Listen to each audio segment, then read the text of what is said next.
अभिनंदन। जैसा आप सबको विदित है कि इस बार जिला प्रशासन ने आपकी रवानगी से लेकर के वापस लौटने तक कुछ विशिष्ट व्यवस्थाएं की हैं। जैसा ही आप एसबीबी कॉलेज में प्रवेश करेंगे, प्रवेश के दाहिनी और बाहिनी और आपके प्रशिक्षण के काउंटर बने हुए हैं, 2 सेल्स अंदर लगे हुए हैं, वहां आपका प्रशिक्षण संपन्न होगा। प्रशिक्षण के उपरांत जैसे ही आप एसबीपी कॉलेज ग्राउंड के अंदर प्रवेश करेंगे, आपके सामग्री प्राप्त करने की विशिष्ट व्यवस्थाएं ली गई हैं। इस अवसर पर आदरणीय अतिरिक्त जिला कलेक्टर महोदय हमारे साथ में हैं। मैं आपसे निवेदन करता हूं कि इस विशिष्ट व्यवस्था के संदर्भ में आप हमारा मार्गदर्शन करें। आदरणीय अतिरिक्त जिला कलेक्टर महोदय, इस कोविड महामारी के दौर में ये पंचायत राज चुनाव की जो व्यवस्थाएं हैं एक तरह से चुनौतीपूर्ण हो गई थी।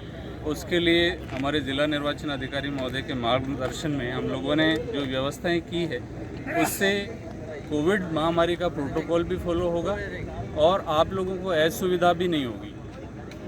अमूमन होता ही है कि चुनावों में एक तरह से असमंजस की स्थिति रहती है कि कहाँ काउंटर लगा हुआ है, एक काउंटर से दूसरे काउंटर जाना होता है, सामग्री वहाँ मिलेगी, ईवीएम वहाँ मिलेगा, पीओएल वहाँ मिलेगा, रसद वाला उधर बैठा हुआ है, टीएसएल वाला अलग कहीं बैठा हुआ है। हर बार अलग अलग लाइनों में लग के कार्मिकों को परेशान होना होता था। इस बार ज़िला निर्वाचन कार्यालय की ये पहल रही है कि कोविड प्रोटोकॉल की भी पालना हो जाए और लोगों को असुविधा भी नहीं हो, हमारे कार्मिकों को असुविधा भी नहीं हो। इसके लिए जैसे ही वो प्रशिक्षण प्राप्त करेंगे, उधर से पंचायत समिति वार उनके अलग अलग ब्लॉक बने हुए हैं, वो ब्लॉक आएंगे। एग्जाम्पल के लिए हम पंचायत समिति डूंगरपुर की बात करते हैं। ये पंचायत समिति डूंगरपुर है। सबसे पहले पंचायत समिति डूंगरपुर में बूथ संख्या 1 से लेके 25 तक के पोलिंग पार्टियां आएगी और वो यहाँ से एंट्री करेगी। सबसे पहले आके ये ईवीएम काउंटर बना हुआ है, यहाँ से अपनी ईवीएम प्राप्त करेगी। ईवीएम प्राप्त करने के बाद भंडार सामग्री यहाँ मिलेगी। भंडार सामग्री लेने के बाद आगे बढ़ेंगे इस फ्लो में और ये पोस्टल बैलेट की व्यवस्था यहाँ की। फिर पीओएल और वाहन आवंटन का काउंटर यहाँ लगा हुआ है।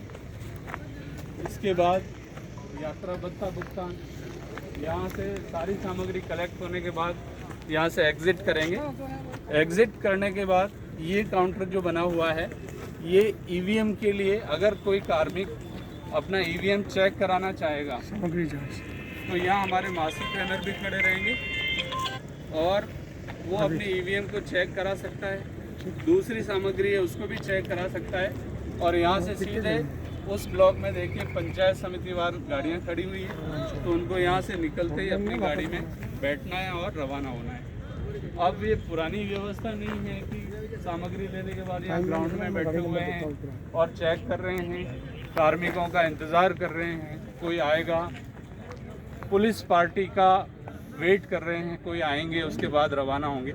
उससे अनावश्यक एक विलम्ब की स्थिति बनती थी, वो इस बार नहीं बनेगी और हमारे कार्मिक यहाँ से जल्दी ही प्रस्थान कर सकेंगे। इसी के साथ हमने इसी हॉल में हमारे जो जोनल मजिस्ट्रेट या सेक्टर मजिस्ट्रेट बैठेंगे वो भी पीछे बैठेंगे, उनकी अपनी ईवीएम भी यहीं अलॉट होगी और वो पोलिंग पार्टी के साथ ही रवाना होंगे। तो ये हमने अलग अलग जो काउंटर की व्यवस्था थी उन सबको मिला के एक कर दिया है, इंटीग्रेट कर दिया है। उससे उनको अलग अलग जगह लाइनों में नहीं लगना पड़ेगा। सेम यही व्यवस्था वापस आते टाइम में भी, रिसिप्ट के टाइम में भी है। उनको सेम रिवर्स स्थिति में यहाँ से आएंगे, ईवीएम जमा कराएंगे या अपने लिफाफे जमा कराएंगे, यहाँ से अपने वाहन का भुगतान प्राप्त करेंगे, उसके बाद यात्रा भत्ता प्राप्त करेंगे और यहाँ से अपने गंतव्य की ओर प्रस्थान करेंगे। तो ये व्यवस्था हमने इस बार की है। तो इससे हम आशा कर सकते हैं कि बहुत बेहतर तरीके से लोगों को बिना असुविधा के ये निर्वाचन संपन्न कराने में मदद मिलेगी। धन्यवाद।